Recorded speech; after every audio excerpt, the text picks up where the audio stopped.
Bedtime Stories for My Sister Juniper. The Princess and the Goblin by George MacDonald. Chapter 23. Curdie and His Mother. Curdie went up the mountain, neither whistling nor singing, for he was vexed with Irene for taking him in, as he called it, and he was vexed with himself for having spoken to her so angrily. His mother gave a cry of joy when she saw him, and at once set about getting him something to eat, asking him questions all the time, which he did not answer so cheerfully as usual. When his meal was ready, she left him to eat it, and hurried to the mine to let his father know he was safe. When she came back, she found him fast asleep upon her bed, nor did he wake until his father came home in the evening. "Now, Curdie," his mother said as they sat at supper, "tell us the whole story from beginning to end, just as it all happened." Curdie obeyed, and told everything, to the point where they came out on the lawn in the garden of the king's house. "And what happened after that?" asked his mother. "You haven't told us all. You ought to be very happy at having got away from those demons, and instead of that I never saw you so gloomy. There must be something more. Besides, you do not speak of that lovely child as I should like to hear you. She saved your life at risk of her own, and yet somehow you don't seem to think much of it." "She talked such nonsense," answered Curdie, "and told me a pack of things that weren't a bit true, and I can't get over it." "What were they?" asked his father. "Your mother may be able to show some light on them." Then Curdie made a clean breast of it, and told them everything. They all sat silent for some time, pondering the strange tale. At last, Curdie's mother spoke. "You confess, my boy," she said, "there is something about the whole affair you do not understand?" "Yes, of course, mother," he answered. "I cannot understand how a child, knowing nothing about the mountain, or even that I was shut up in it, should come all that way alone, straight to where I was, and then, after getting me out of the hole, lead me out of the mountain too, where I should not have known a step of the way if it had been light as in the open air." "Then you have no right to say what she told you was not true. She did take you out, and she must have had something to guide her. Why not a thread as well as a rope or anything else? That is something you cannot explain, and her explanation may be the right one." "It's no explanation at all, mother, and I can't believe it." "That may be only because you do not understand it. If you did, you would probably find it was an explanation and believe it thoroughly.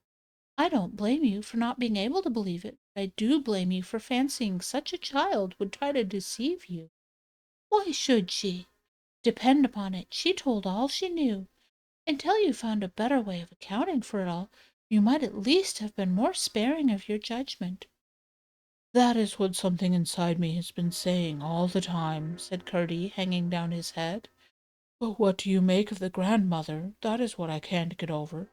To take me up to an old garret and try to persuade me, against the sight of my own eyes, that it was a beautiful room with blue walls and silver stars and no end of things in it, when there was nothing there but an old tub and a withered apple and a heap of straw and a sunbeam. It was too bad. She might have had some old woman there at least to pass for her precious grandmother." "Didn't she speak as if she saw those other things herself, Curdie?" "Yes, that's what bothers me. You would have thought she really meant and believed she saw every one of those things she talked about, and not one of them there. It was too bad, I say." "Perhaps some people can see things other people can't see, Curdie," said his mother gravely. "I think I will tell you something I saw myself once. Only perhaps you won't believe my either." "Oh, mother, mother!" cried Curdie, bursting into tears. "I don't deserve that, surely." "But what I am going to tell you is very strange," persisted his mother, "and if having heard it you were to say I must have been dreaming, I don't know that I should have any right to be vexed with you, although I know at least that I was not asleep." "Do tell me, mother. Perhaps it will help me think better of the princess." "That's why I am tempted to tell you," replied his mother. "But first I may as well mention that, according to old whispers, there is something more than common about the king's family, and the queen was of the same blood, for they were cousins of some degree. There were strange stories told concerning them, all good stories, but strange, very strange. What they were I cannot tell, for I only remember the faces of my grandmother and my mother as they talked together about them. There was wonder and awe, not fear, in their eyes, and they whispered and never spoke aloud. But what I saw myself was this. Your father was going to work in the mine one night, and I had been down with his supper. It was soon after we were married, and not very long before you were born. He came with me to the mouth of the mine and left me to go home alone, for I knew the way almost as well as the floor of our own cottage. It was pretty dark, and in some parts of the road, while the rocks overhung, it was nearly quite dark. But I got along perfectly well, never thinking of being afraid, until I reached a spot you know well enough, Curdie, where the path has to make a sharp turn out of the way of a great rock on the left-hand side. When I got there, I was suddenly surrounded by about half a dozen of the cobs, the first I had ever seen, although I heard tell of them often enough.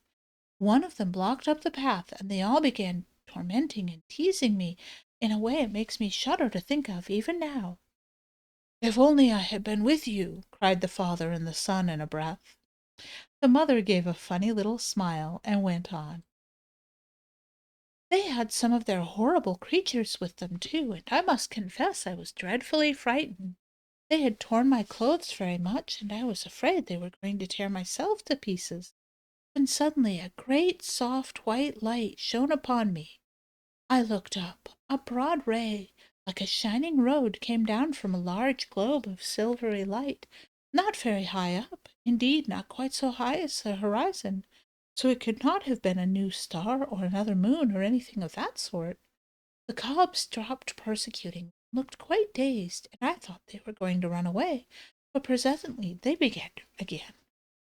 The same moment, however, down from the path of the globe came a bird, shining like silver in the sun. It gave a few rapid flaps at first, and then, with its wings straight out, shot sliding down the low slope of the light. It looked to me just like a white pigeon. But whatever it was, when the cobs caught sight of it coming down upon them, they took to their heels and scampered away across the mountain, leaving me safe, only much frightened. As soon as it had sent them off, the bird went gliding up again into the night, and the moment it reached the globe, the light disappeared, just as if a shutter had been closed over a window, and I saw it no more.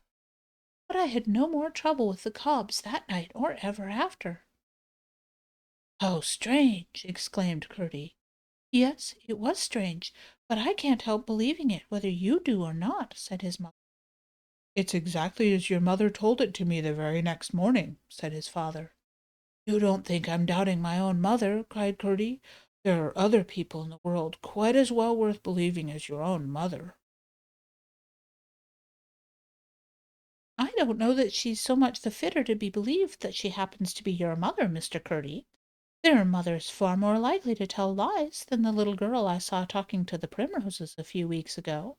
If she were to lie, I should begin to doubt my own word." "But princesses have told lies as well as other people," said Curdie. "Yes, but not princesses like that child. She's a good girl, I'm certain, and there's more than being a princess. Depend on it, when you have to be sorry for behaving so to her, Curdie, you ought to have at least held your tongue." "I'm sorry now," answered Curdie. "You ought to go and tell her so then." "I don't see how I could manage that. They wouldn't let a miner boy like me have a word with her alone, and I couldn't tell her before that nurse of hers. She'd be asking ever so many questions, and I don't know how many the little princess would like me to answer. She told me that Looty didn't know anything about her coming to get me out of the mountain. I am certain she would have prevented her somehow if she had known it. But I may have a chance before long, and meanwhile I must try to do something for her. I think, father, I have got on the track at last." "Have you indeed, my boy?" said Peter. "I am sure you deserve some success. You have worked very hard for it. What have you found out?" "It's difficult, you know, father, inside the mountain, especially in the dark, and not knowing what turns you have taken, to tell the lie of things outside." "Impossible, my boy, without a chart, or at least a compass," returned his father. "Well, I think I have nearly discovered in what direction the cobs are mining. If I'm right, I know something else I can put to it, and then 1 and 1 will make 3. They very often do, Curtius. We miners ought to be very well aware. Now tell us, my boy, what the two things are, and see whether we can guess at the same third as you. I don't see what this has to do with the princess, interposed his mother.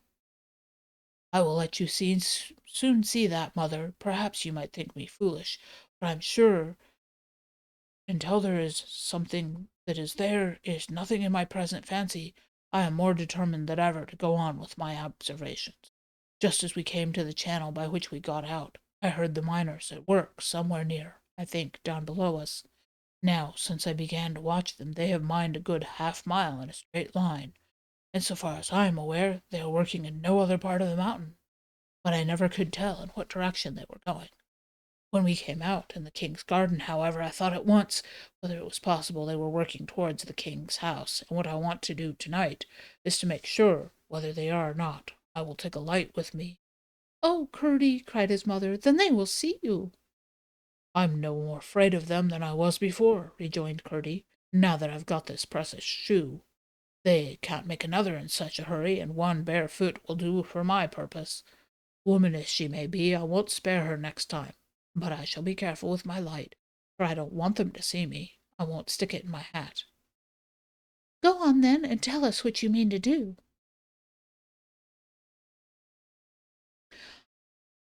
I mean to take a bit of paper with me and a pencil, and go in at the mouth of the stream by which we came out. I shall mark the paper as if near as I can to the angle of every turning I take, until I find the cobs at work, and so get a good idea of what direction they are going. If it should prove to be nearly parallel with the stream, I shall know it is towards the king's house they are working. And what if you should? How much wiser will you be then? Wait a minute, mother dear. I told you that when I came upon the royal family in the cave, they were talking of their prince, Harelip they called him, marrying a sun woman. That means one of us, one with toes to her feet. Now in the speech one of them made that night at their great gathering, of which I only heard a part, he said that peace would be secured for a generation, at least, by the pledge the prince would hold for the good behavior of her relatives. That's what he said. And he must have meant the sun woman the prince was to marry. I am quite sure the king is much too proud to wish his son to marry any but a princess, and much too knowing to fancy that his having a peasant woman for a wife would be a great advantage to them. I see what you are driving at now, said his mother. But, said his father, our king would dig the mountain to the plain before he would have his princess the wife of a cob if he were 10 times a prince. Yes, but they think so much of themselves, said his mother. Small creatures always do. The bantam is the proudest cock in my little yard. And I fancy, said Curdie, if once they get her, they would tell the king they would kill her except he consented to the marriage. They might say so, said his father, but they wouldn't kill her. They would keep her alive for the sake of the hold it gave them over our king. Whatever he did to them, they would threaten to do the same to the princess. And they are bad enough to torment her just for their own amusement. I know that, said his mother. Anyhow, I will keep a watch on them and see what they are up to, said Curdie. It's too horrible to think of. I daren't let myself do it, but they shan't have it, at least not if I can help it. So, mother dear, my clue is all right. Will you get me a bit of paper and a pencil and a lump of pease pudding, and I shall set out at once. I saw a place where I can climb over the garden of the wall quite easily. You must mind and keep out of the way of the men on the watch, said his mother. That I will. I don't want them to know anything about it. They would spoil it all. The cobs would only try some other plan. They are such obstinate creatures. I shall take good care, mother. They won't kill and meet me either if they should come upon me, so you needn't mind them. His mother got him what he had asked for, and Curdie set out. Close beside the door by which the princess had left the garden for the mountain stood a great rock, and by climbing it Curdie got over the wall. He tied his clue to a stone just inside the channel of the stream and took his pickaxe with him. He had not gone far before he encountered a horrid creature coming towards the mouth. This spot was too narrow for two of almost any size or shape, and besides, Curdie had no wish to let the creature pass. Not being able to use his pickaxe, however, he had a severe struggle with him, and it was only after receiving many of bites, some of them bad, that he succeeded in killing him with his pocket-knife. Having dragged him out, he made haste to get in again before another should stop up the way. I need not follow him further in this night's adventures. He returned to his breakfast, satisfied that the goblins were mining in the direction of the palace on so low that their intention must, he thought, be to burrow under the walls of the king's house and ride us up inside it, in order, he fully believed, to lay hands on the little princess and carry her off as a wife for their horrid harelip.